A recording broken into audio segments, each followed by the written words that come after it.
महाराष्ट्र में राजनीतिक क्षेत्र में काफ़ी उठापटक चल रही है। उस उठापटक को ठीक से जानना और ठीक से समझना बहुत ज़रूरी है। इसलिए उसके संबंध में कुछ बातें निश्चित रूप से आप लोगों के सामने रखना ज़रूरी है। सबसे पहले भारतीय जनता पार्टी की जो सरकार है वो शिवसेना के शिंदे को तोड़कर बनाई हुई सरकार है। महाराष्ट्र के सामाजिक जीवन में जो शिंदे है मुख्यमंत्री, वो मराठा जाति के है। तो इसका मतलब ये है शिवसेना के मराठा बेस को तोड़ने के लिए बीजेपी ने प्लान बनाकर ये सारा षड्यंत्र किया, ऐसा दिखाई देता है। और उसकी वजह से जो महाविकास आघाड़ी की सरकार है वो सरकार जाने का कारण बन गया। दूसरी महत्वपूर्ण बात इससे संबंध में समझना जरूरी है,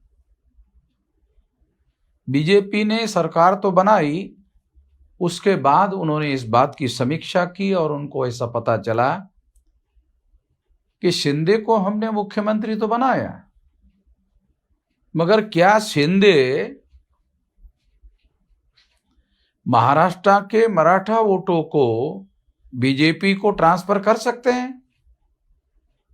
तो बीजेपी और आरएसएस के लोगों का आकलन है कि शिंदे मराठा लोगों के वोटों को बीजेपी को ट्रांसफर करने की स्थिति में नहीं है। और अभी तक शिंदे की ये काबिलियत प्रूव नहीं हुई, बल्कि बीजेपी आरएसएस का ये आकलन है कि शिंदे के द्वारा बीजेपी को मराठा वोट ट्रांसफर नहीं किए जा सकते। और गठबंधन में अगर शिंदे को बीजेपी के लोग सीट देते हैं तो बीजेपी के जो सपोर्टर मराठा है या ओबीसी है वो तो शिंदे को वोट दे सकते हैं या बीजेपी उनको ट्रांसफर कर सकती है, मगर शिंदे के द्वारा मराठा लोगों के वोट बीजेपी को ट्रांसफर नहीं हो सकते हैं। यह आकलन बीजेपी के लोगों का, आरएसएस के लोगों का है। दूसरी बात, बीजेपी ने शिवसेना को तोड़ने के साथ साथ उन्होंने राष्ट्रवादी कांग्रेस को भी तोड़ने का काम किया और राष्ट्रवादी कांग्रेस के अजित दादा पवार को उन्होंने तोड़ा। तोड़ने के बाद उनको उप मुख्यमंत्री बनाया। उप मुख्यमंत्री बनाने के बाद जिस तरह की बड़ी बड़ी रैलियां शरद पवार के महाराष्ट्र में हुई, उससे बीजेपी आरएसएस के लोगों को ये मैसेज चला गया कि जो मराठा बेस राष्ट्रवादी कांग्रेस का है वो इंटैक्ट है और अजित दादा के माध्यम से मराठा वोट बीजेपी को ट्रांसफर होने वाले नहीं है।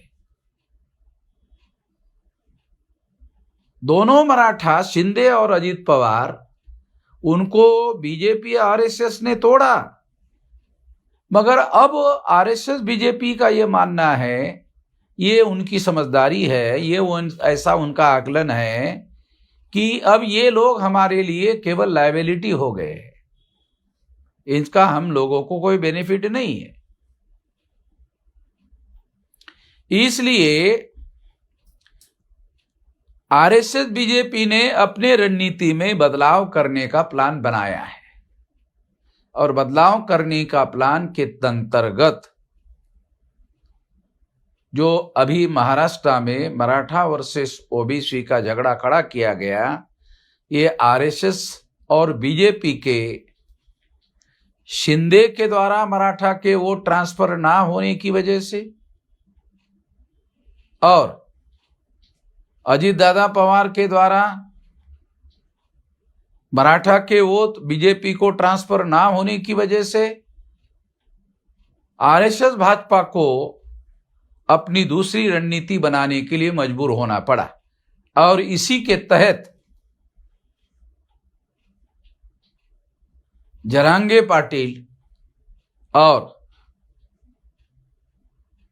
छगन भुजबल के बीच में आरएसएस भाजपा ने झगड़ा खड़ा करने की कोशिश की और जिस तरीके से ब्राह्मण बनिया मीडिया के द्वारा बड़े पैमाने पर उसको 24 घंटे महाराष्ट्र में उछाला जा रहा है, उसके पीछे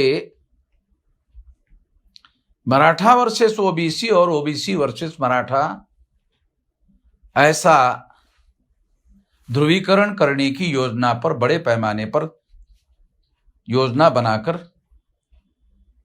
काम किया जा रहा है। और इस काम के लिए खास तौर पर छगन भुजबल को, जो पूर्व में राष्ट्रवादी में थे और अजीत दादा पवार के साथ बीजेपी के समर्थन वाली सरकार में मंत्री है, तो आरएसएस भाजपा ने दूसरी रणनीति पर काम करते हुए जरांगे पाटिल और छगन भुजबल के बीच में बड़ा झगड़ा लगाने की कोशिश की। इस कोशिश के तहत और जिस तरह से मीडिया के द्वारा इस बात को उछाला जा रहा है, टीवी में उछाला जा रहा है, उसके पीछे मकसद ये है कि महाराष्ट्र में मराठा वर्सेस ओबीसी और ओबीसी वर्सेस मराठा का झगड़ा लगाने के कार्य पर जोरदार तरीके से काम किया जा रहा है। इसके पीछे सोच ये है कि मराठा का वोट ट्रांसफरेबल नहीं है, मगर ओबीसी महाराष्ट्र में संगठित वर्ग नहीं है और संगठित वर्ग ना होने की वजह से इनके वोटों पर आरएसएस बीजेपी झपट्टा मार सकती है और इनके वोटों को ले सकती है।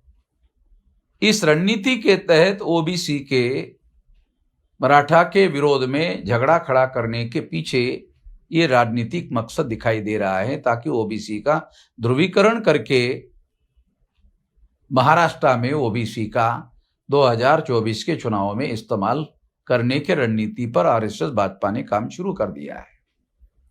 अब सवाल यह है कि इसमें ओबीसी का क्या फायदा है। मौलिक सवाल महाराष्ट्र के ओबीसी के लोगों को जो विचार करने वाला मामला है वो ये कि मराठा तो पॉलिटिकली कॉन्शियस वर्ग है, उसका तो बीजेपी के लोग इस्तेमाल कर नहीं सकते, तो आरएसएस भाजपा ने महाराष्ट्र के ओबीसी के लोगों का इस्तेमाल करने का प्लान बनाया है। इस रणनीति के तहत ओबीसी वर्सेस मराठा और मराठा वर्सेस ओबीसी का झगड़ा खड़ा करने का ऐलान किया गया है।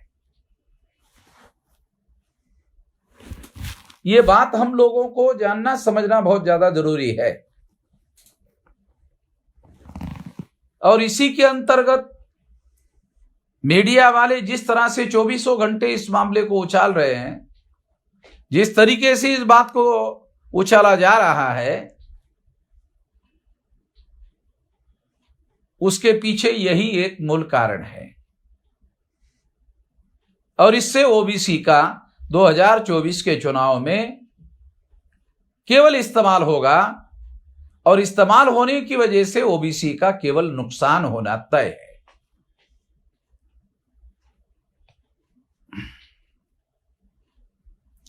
अब ओबीसी के लोगों को अपना नुकसान बचाने के लिए सोचना चाहिए। ये नुकसान 200% गारंटी से होने वाला है। ओबीसी के लोगों को अपना नुकसान बचाने के लिए सोचना होगा, विचार करना होगा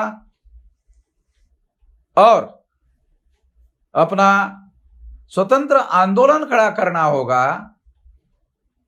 जब तक वो इस तरीके से जागृत होकर, संगठित होकर कार्य करने का काम नहीं करते हैं, तब तक वो आरएसएस भाजपा का केवल इस्तेमाल होते रहेंगे। ये दिखाई दे रहा है और ये आने वाले 2024 के चुनाव में आरएसएस भाजपा ने ओबीसी का इस्तेमाल करने का प्लान बनाया है। इसी के तहत ये सारा का सारा झगड़ा लगाया जा रहा है। इससे ओबीसी के लोगों को सावधान रहना चाहिए। अगर ओबीसी को